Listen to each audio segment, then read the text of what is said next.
Hello, everybody. My name is Mohammed Samat. I am a student at Metropolitan State University in St. Paul, Minnesota. This video is for the Cyber 322 computer security course with the professor Masumi Moonman. The topic that I've chosen for this video is ransomware and its threat to cybersecurity. So before we begin, I do have a disclaimer. This video is for educational purposes only. I do not encourage or support any illegal or unethical use of cybersecurity tools. Everything shown in this demonstration is a harmless simulation designed to raise awareness. Ransomware is one of the most dangerous cybersecurity threats today. It's a type of malicious software that locks or encrypts a victim's data and demands a ransom, usually paid in cryptocurrency in exchange for access for data, files, stuff like that. Um, Ransomware doesn't just affect individuals. It has shut down, in the past, it shut down like schools, hospitals, governments, businesses, so it has like a wide range of things that it can affect. It's not just people. So in this video, I'll explain how ransomware works, why it's getting worse, share some real world examples, and then I'm also, before we get into that, actually, I'm gonna try and do like a little demonstration. This is gonna be like a safe, little showing of like what ransomware could do, but most importantly, at the end, I'm gonna discuss how to protect against it. So, I'm gonna cut to the simulation a little bit. I'll be right back. Hello guys, we are back. So right now I will be showing you guys a little demonstration for a ransomware attack. Uh, right now just ignore my desktop, it's kind of a mess, but we're just gonna be focusing on these two files right here, or this folder and then this file right here.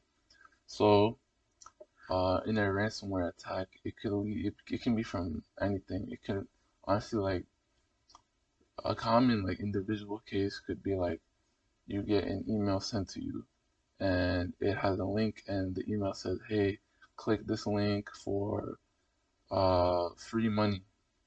I don't know who would fall for that, but that's just an example. It could be something more convincing, right? Like maybe uh it was something sent to you, that's something about like maybe something that you're interested in. Hey, you wanna do this and that, whatever, right? It could be any type of link, right? And if you click on it, then that's when the ransomware could attack. So I have these two right here. This one is a folder called victim files. Now, this is just a representation of just like data or files that you just want to keep safe, right? So if you open it, right, so it could just be anything from a resume to pictures of your family to maybe information from your business regarding your income, regarding your revenue, yearly budget, all that stuff, right? This folder is just a representation of just stuff that you want to keep safe. Stuff that you want to keep safe. And then here is the ransomware link. Basically, it's the link that you clicked on. So say I click on it right now, and this black command prompt comes up, and right, look, your files have been encrypted. Pay 500 in Bitcoin. Now you gotta pay 500 Bitcoin to this random guy because the reason being is because look, now all your files are locked. See, now the ransomware attack, it locked you out of your files. You can't access them. Um, and like this is the same file that I had right here. Now all my stuff is locked out. I can't access it now anymore. So unless you pay, the money, like unless you want to pay $500 in Bitcoin, I don't know if any of us have that, but if you do, I mean, it is what it is. But right, this is just like a little example of how ransomware could happen to, and what it could do. Uh, Once again, I'm not endorsing any of this. I don't recommend you going out and like hacking people's accounts, doing anything crazy. Don't do that, obviously. But just this for the video sake for educational purposes. Um, I was just showing you like a little harmful example, or harmless, sorry, harmless example. Um, And then real quick, I could show you guys this batch file. It's just like a code that I found, honestly, like that would encrypt a file specifically for this example. It would specifically target a folder called victim files, and it will target those specific little files that I made. So that's just how that worked. And then when you click on the link, right, this will come up. So it would say like, oh, it give you the message like, oh, you gotta pay because you got your files basically like stolen from you, basically, and it's held, they're being held at ransom. So yeah, that was just like a little example. We're gonna go back to the slides, so I'll see you there. All right, hey guys, we're back. So I have the slides up right here. Next up, what we're gonna be talking about is how does ransomware actually work. So it usually starts with a phishing email or a malicious link. Like remember the thing I showed you at the demonstration is usually like a link. A user clicks a link or downloads a file, and then the ransomware installs silently. Once active, it encrypts the files or locks the entire system out. Some variants even spread across networks or delete backups to make recovery very hard. After that, a ransom note appears on the screen demanding payment. Many modern attacks use double extortion. Not only do they lock files, but they also steal the data and threaten to leak it unless the payment is made. A ransom, right? This puts even more pressure on the victim to pay up quickly. So next, let's talk about some real-world examples of ransomware incidents. In 2021, Colonial Pipeline was hit with a ransomware attack that shut down fuel distribution along the U.S. East Coast. The company paid $4.4 million in ransom. That's a lot of money. You don't want to be you don't want to be losing that much, right? The attack caused widespread gas shortages and panic. In 2017, the WannaCry ransomware outbreak affected over 200,000 computers in more than 150 countries, including hospital systems in the UK, right? Surgeries were canceled and patients had to be turned away just because of this ransomware attack. These are just two examples, but they show how damaging these ransomware attacks really can be. So why is ransomware growing? Ransomware is growing for several reasons. First, cryptocurrency like Bitcoin allows attackers to receive payments anonymously. Obviously, you don't want it to be tracing to like any bank account, right? Because then you're gonna get caught. So you don't want that. Secondly, many organizations still run outdated software, making them very easy targets to attack and take their data. And thirdly, ransomware as a service or RAAS lets even unskilled criminals rent malware from experienced developers. So somebody can just like rent a malware and use it to steal your data. Uh, RASS, or ransomware as a service, basically like they take ransomware from skilled developers. They'll make the actual ransomware, and just regular people can just take that, use it, and steal people's data. And finally, remote work has increased vulnerabilities since many employees are using personal or unsecured networks. All these factors combined have created the perfect storm for ransomware to thrive. Um, so yeah, so next up, we're gonna talk about how we can protect yourself from ransomware. Now that we've seen how it works, how can we prevent it? First line of defense is education. So most attacks, they'll start with phishing emails. So being like just having that you know tech technological awareness, just knowing like, hey, this could be a scam. You know, just having that awareness and education is very important. You know, companies, they can train their employees on how to be more aware of that as well, because some people, they could be more, like the older generation that isn't used to technology. they're a little more vulnerable to this type of stuff. So just training your employees, for example, that would be a very a good way to protect yourself. Um, don't click on suspicious links and attachments.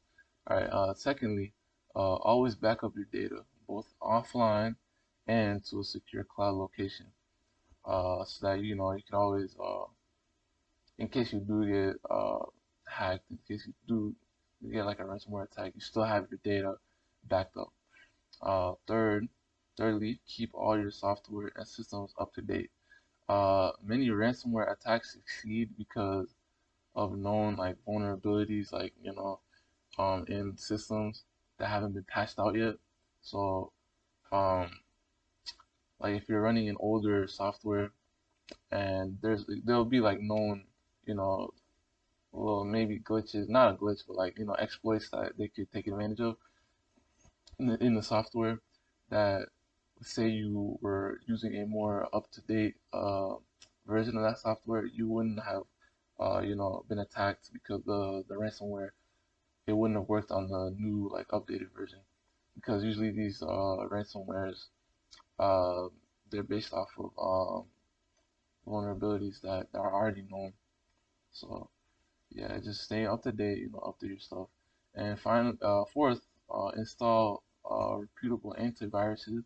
So just antivirus, like maybe McAfee, right, something like that, and endpoint protection software that can detect and stop ransomware before it even executes.